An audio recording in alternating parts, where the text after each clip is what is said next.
লা ইলাহা ইল্লাল্লাহ এমন একটি বাক্য, এটা কেমন বাক্য জানেন? আপনি যখন পাঠ করেন, কোনো বড় একটা মুসিবতের মধ্যে পড়ে গেলেন, তখন আপনি সেবাইবে কামিয়াবি হবেন।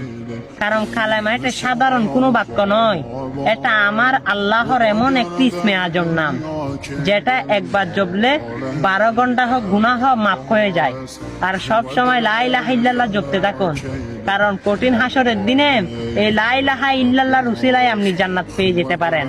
আর জান্নাত পাওয়া কিন্তু দুনিয়াতে সহজ, কিন্তু আপনারা সেটা করেন না। আপনারা অনেক বাজে ভিডিও টিকটক ফেসবুকের মধ্যে ভাইরাল করে দেন।